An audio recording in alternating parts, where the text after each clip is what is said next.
고금리 시대 늘어나는 대출 이자에 허리가 휘는 요즘 조금이라도 이율이 낮은 대출로 갈아타려고 해도 어떤 상품이 있는지 알기도 쉽지 않고 또 은행을 직접 가야 합니다.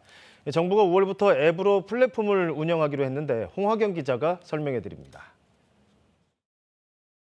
지난해부터 금리가 급격하게 상승하면서 변동금리 받은 분들 부담도 많이 늘고 그만큼 시름도 깊습니다.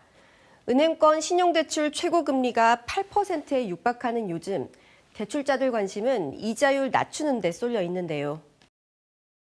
낮은 금리로 은행에서 되면은 당연히 갈아타야죠. 이런 고금리 상황에서 은행들은 대출자들의 이자 부담을 줄여주기 위한 대출 갈아타기 상품을 속속 출시하고 있습니다.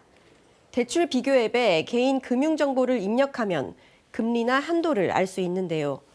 하지만 대출을 갈아타려면 몇 시간씩 은행에서 기다려야 합니다. 온라인 시스템이 갖춰져 있지 않아 직접 은행에 가야 하기 때문입니다.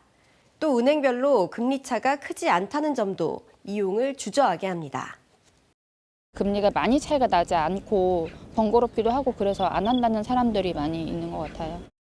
앞으로는 보다 손쉽게 저금리로 갈아탈 수 있는 길이 열립니다. 정부가 5월부터 온라인으로 대출을 쉽게 비교하고 갈아탈 수 있는 대환대출 플랫폼을 가동하기 때문인데요. 우선은 대출 조건이 표준화된 신용대출부터 시작합니다. 금융결제원 망을 통해 금융사 간 대출자의 대출 상황이나 중도 상환 수수료율 같은 정보를 주고받을 수 있게 됩니다. 이렇게 되면 은행을 방문하지 않고도 스마트폰으로 대출을 갈아탈 수 있습니다.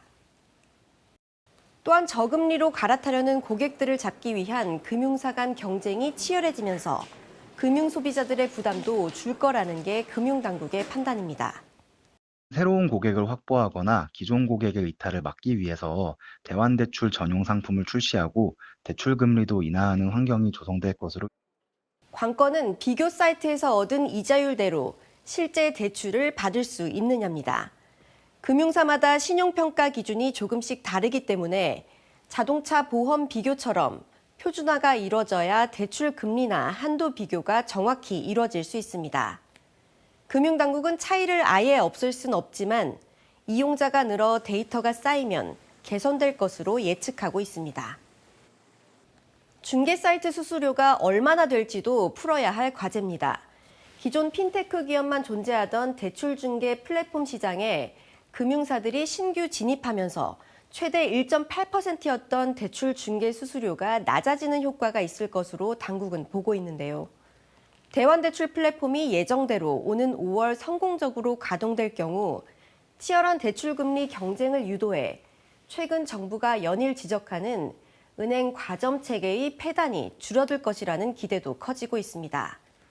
정부는 일단 은행들의 지배구조, 성과급, 금리 체계를 개선하겠다며 은행권 전문가 등과 TF를 만들기로 했는데 이번 주 첫 회의를 하고 6월 말까지는 개선안을 마련할 계획입니다. KBS 뉴스 홍화경입니다.